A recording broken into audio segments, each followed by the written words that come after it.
Welcome to Revolution Against Evolution. I'm your host, Doug Sharp. Your co-host, Rich Gear, here as well, and we have a guest speaker here tonight. Guest on the show, Mike Nolan. Yes. And I think I'm going to be kind of like the rose between two thorns. Really, it's going to be the thorn between two roses. He says he's not going to talk a lot about chemistry. That's not my strong suit, but it is both Doug's and Mike's strong suit. You want to talk about some books, or before we get into that, where do you want to go, Doug?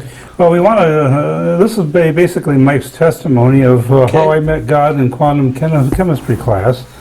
And he's going to explain a little bit about what quantum chemistry is and how it related to his finding God. And I think that's sort of the conclusion that a lot of people who study chemistry find out that if they want to explain how life got about here by chance, they run into some physical constraints that limit their ability to duplicate what God actually created in his own laboratory of when he created everything on this earth. So, Mike, tell us a little bit about yourself. And Mike is a chemical engineer. That was his major. He's got a doctorate in it. But you're doing something a little bit differently for your profession, which is typical of chemistry majors. Yes, indeed. So I was going to say, at this point I've gotten into web software development, just writing a number of different platforms and systems. But you are right, I did study chemical engineering and got a PhD specifically studying renewables. Just it was a topic of great interest at the time. And I suddenly learned, though, that I really enjoy writing software for my lab, and that's kind of how I got to where I am now working. But for the story here, I had kind of an interesting background growing up. Now, my mother was a believer and would take us to church as kids. My father was not a believer until he became baptized when I was about 14. And one kind of funny story there is, until that time, our Easter tradition was my dad would play Jesus Christ Superstar for us. Oh. And, okay. And so, as you can guess, I had kind of an interesting mix of religious viewpoints as I was brought up. But I also remember, too, I had pretty typical American upbringing in that sense, pretty typical views. I remember once my father had us go with the church to a missions trip down to Venezuela, and it was mostly because he just wanted us to see the world at the time. And I remember distinctly when I was down there having a conversation with another person on the trip, and the guy's like, well, like, where do you think this Bible comes from? I was like, well, I just kind of think, like, people just had these ideas about spirituality, and they just kind of got more advanced and canonized over time. And it's like, it just kind of evolved. It was just this, like, social thing. And the guy's like, that's not how it works. It's like, I'm like, whatever. Right? So I wasn't really serious about believing anything at the time. So, of course, that's when you get to college, and it's not, and people always talk about the professors. For me, it was more the other students, because you get all these people there trying to figure out, like, who am I anyway? Sure. And so you get a lot of people, a lot of viewpoints pushed on you. Like, man, I don't really know what I believe. And what's interesting was, it was during quantum chemistry class, as I was getting my chemie degree, that I kind of came across interesting revelation that was one of a number that kind of started me down the path to the beliefs I have today. Okay, so what is quantum chemistry? I have no idea what you're talking about exactly. I know chemistry, yes. But quantum chemistry, there's quantum physics I've heard of, and now we have quantum chemistry. What is it? All right, so of course, a lot of people have heard the phrase quantum physics, quantum chemistry is similar, and of course you have to be careful, because on the internet what you'll see a lot more of is just what we call quantum quackery. In the reference of people just kind of like pull a couple words out of the textbook without really understanding what they mean, and then trying to apply it into just all kind of stuff that just does not fit, right? But to explain it, because I was in a program doing science outreach at middle schools for a couple years, so I brought one of my demos with me today. Okay. And so we've got a card with some highlighter stars on them.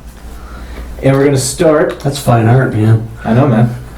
With my LED. And, of course, it's kind of bright in this room. But you can see the red light's just getting reflected, right? off of these stars. Yep. And now I'm going to switch the wires here to my blue wire. And it didn't quite, there it is. And now you see when the blue light hits it, this is called fluorescence, right? Okay. That it actually changes the color of the light bouncing off this thing. Okay, yeah. And this guy's touching the green. There we go. Yep. So once again, and so quantum chemistry deals with a lot of questions like this one, like why the color change, or another one which we can't do in here because it's kind of a fire hazard. But if you take Thank you very much. if you take like one of those little solar panels, you can buy them at like Radio Shack about this big, right? You can take red light, you can flood so much red light on that thing, you can melt it. No electricity comes out. You just get like a blue light flashlight, electricity comes out. And the reason why is that on really big scales, when you think of like exchanging energy, exchanging heat, everything feels continuous. You can put in half as much or twice as much, and you get the same response. When you get down to really, really, really tiny scales, that is known as the quantum scale, then it doesn't work the same way. Then things start jumping in these discrete steps, or what they call quantized steps. And so that's when you start to see things like the red light doesn't have enough energy, therefore it cannot light up this highlighter, but the blue light can.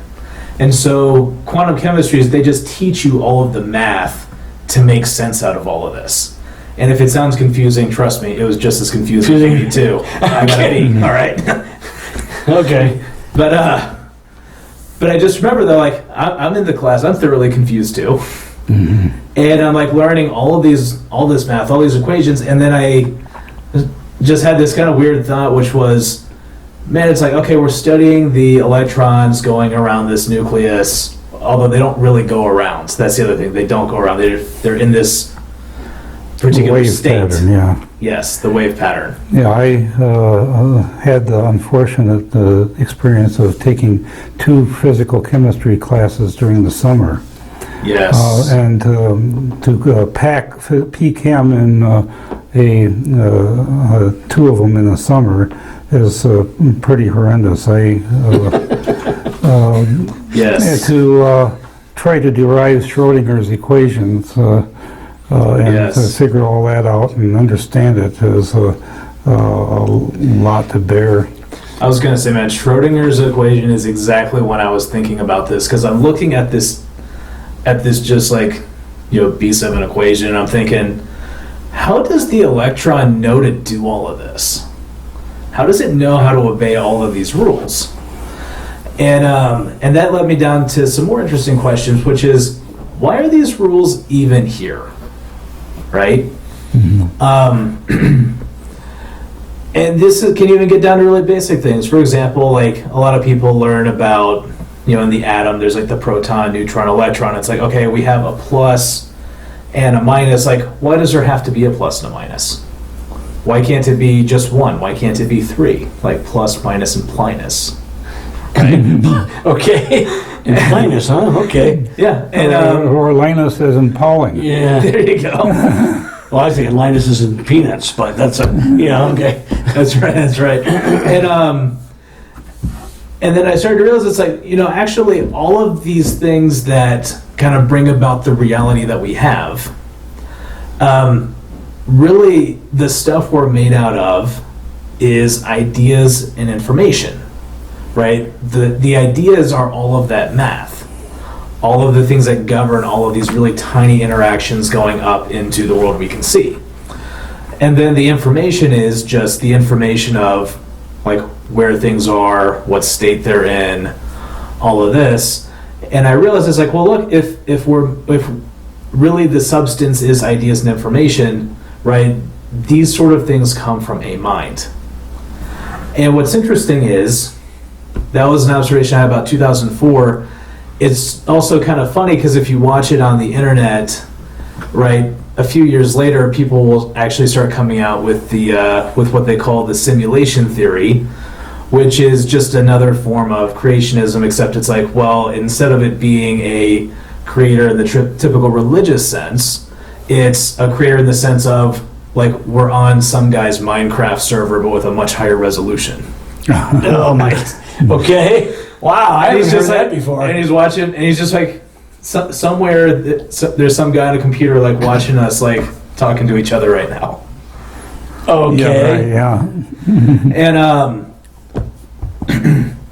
and so it's interesting, but either way, you get to this question of like, right, why did all of these laws, scientific laws, have to exist, and why these? Because the thing is, of course, I know a number of people may have heard of the fine-tuning argument, in which they'll say, okay, of the scientific laws, there's certain numbers you'll see in them, like E, pi, and some of the famous constants, and if you tune those, right, you can get totally different universes. But this is going a step farther, which is, why do any of the equations exist? Like, why does E equals mc squared? And again, it's just, I came to the realization of, it's kind of like God's just hiding in plain sight right in front of me. So then I realized, like, okay, there must be a creator. Okay. So that was kind of the first kind of big step in this movement towards faith. Now, there was a book I remember reading in high school, and it was by Linus Pauling, and it was The Nature of the Chemical Bond. And if you want to understand a lot about chemistry in a very straightforward and simple way, he was a master explaining that sort of thing. And so I learned a whole lot just by reading that particular book. Of course, high school was way in the past for me. But we just had our 50th anniversary a few years ago. But that was a good way to explain how quantum chemistry worked. And but for me, it was a similar thing. I was trying to create life in the test tube. Let's say we're going to get around to that, yeah. And I was trying to purify amino acids and get them all in the left-hand form so I can combine them together to make proteins. Didn't get very far with that. I was adding some additional electricity to it, thinking that all you need is more energy and it would pop it all together. I got a lot of burnt amino acids, a lot of brown sticky goo. Yeah, and sometimes a little bit too much energy. Yeah, and so Have you tried that too? Maybe with somewhat less safe reactions. Yeah. But this is. And I came to my realization, and I read a few articles about this back in the late 60s, early 70s. A lot of the creationism was very brand new, and I happened to run into a creationist professor, and he was actually the managing editor of the Creation Research Society. Dr. John Moore? Dr. John Moore, Yeah. yes. And so I got to know him, and I followed him around for a few years, and he sort of helped me understand that this whole thing of trying to assemble life is a very it's an impossible process, and the only alternative is to believe in a creator God. And then as I got all this explained to me and saw how everything lined up with the biblical worldview, that's what I embraced. See, that's the thing I've always talked about. We talked about it on the show many times, is that, all the debates about evolution, whether you got fossil men or transitionary missing links, and I said, you're stopped right out of the chute. You're only talking about chemistry, from properties inherent in matter. How does a replicating, reproducing molecule get formed out of a rock, basically something alive happen? How does that ever happen purely by properties inherent in matter? And it doesn't work. And then each step along the way keeps getting worse and worse.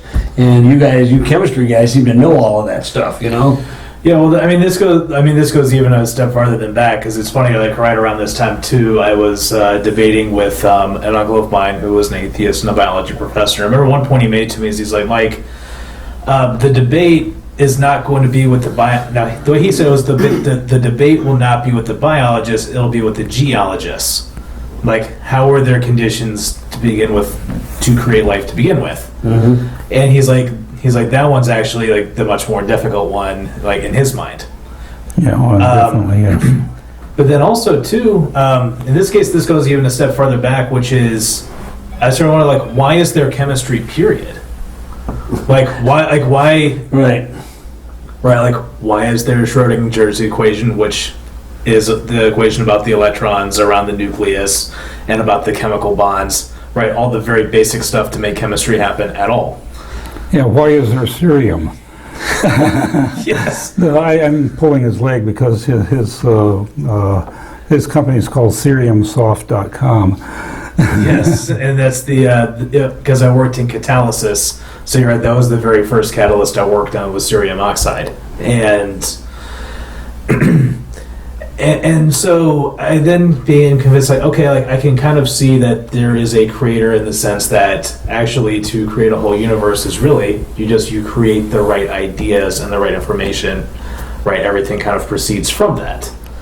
But then that doesn't still tell you very much. It doesn't tell you about the character of this creator, and it didn't satisfy certain other questions I had because, again, just very typical American upbringing. It's this idea of, right, one is everyone kind of has their own truth, but two, I remember just on the internet all the time people use this phrase, well, religion's a tool of control, and you got to be open-minded, right? I'm spiritual but not religious, right? Oh, yeah, we hear that all the time, yeah. And so there was a series of books, so kind of like starting from like this first observation in the quantum chemistry class, I'm like, okay, there's a creator, but right, I still don't know anything about like, well, what about like the different traditions in the world or the different religions? And it's like, well, I mean, I know something from my upbringing, but it's like, isn't a lot of this just like kind of constructed arbitrarily?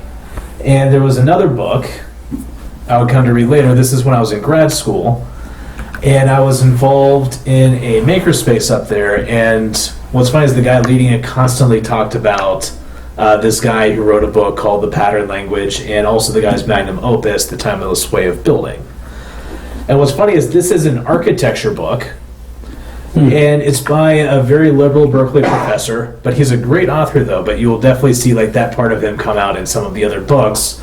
But there is a passage right at the end in which he's searching for like what is beautiful, like what are beautiful cities, what are beautiful buildings. And he comes across this observation of anytime you see like a truly beautiful city or a civilization in that sense, he says you notice there's actually a timeless, ageless principle that keeps reappearing.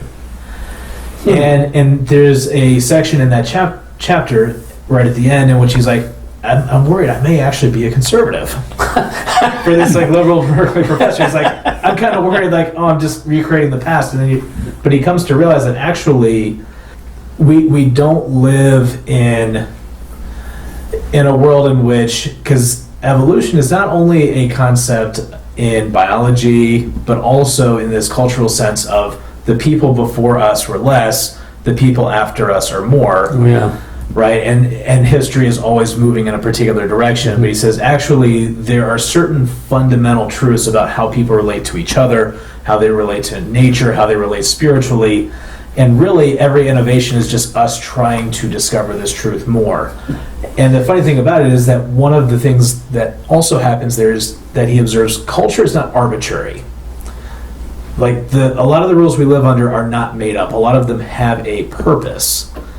And so I started to realize it's like, well, hey, like maybe some of these things that people talk about, through the church or through traditions, right? Like maybe that's not just that religion's some tool of control or just telling you to not have fun, but actually these things have a meaning.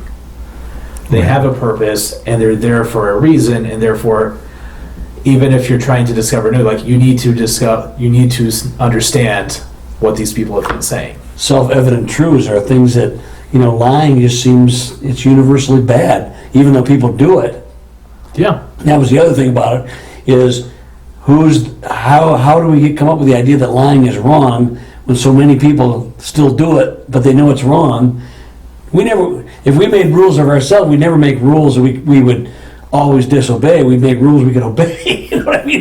Yeah, sort of common sense a little bit. But even the idea of rationality goes out the window, and like you say about a creator. But you said you still weren't sure about how you come to the identity or the characteristics of this creator. You were searching for that, to how that became the God of the Bible. How did that come about? Or are there a few more books to go through here? I see several of them here. You got 4 of them. I was gonna say, because the first one. And I don't want to get ahead of myself here, but yeah. But no, I mean that exactly gets into it, because then there are kind of like two more like major points, and one of them was actually pretty recently. But the next book, also kind of coming towards the end of grad school, was a book I was reading called The Underground History of American Education by John Taylor Gatto. This is probably one of the greatest teachers in American history, and he was teaching up through the 90s, wrote a number of books. And if you want to understand what education is, this is the guy. All of his books are excellent. I have read all of them. wow, how many have you read? Several. And and I've got, I want to say 5 or 6 at home right now. Wow. But so this particular one, this actually goes into the history of how schooling as we know it came about. And what's funny is, again, I was taught that, right, that, all these rules are constructed arbitrarily, and a lot of it was just to like control people's behavior. And what's funny is he goes into the history and says this is actually a case of actual projection. That a number of the people who were the big advocates setting up the public school system, they wanted to believe that what is true is created because they wanted to be the creator. They wanted to set the rules. And one of the interesting parts about that narrative is some of the very same narratives I believed, he was saying, like, he actually shows the quotes from the people saying this is what we want to teach the kids. And the reason I came across this was at the same time I was actually doing the same kind of outreach with a whole bunch of fun little demos like this. And I got invited to a curriculum meeting, and I just remember I was sitting there and like they were arguing over the curriculum. We had this big spreadsheet we were taking notes on.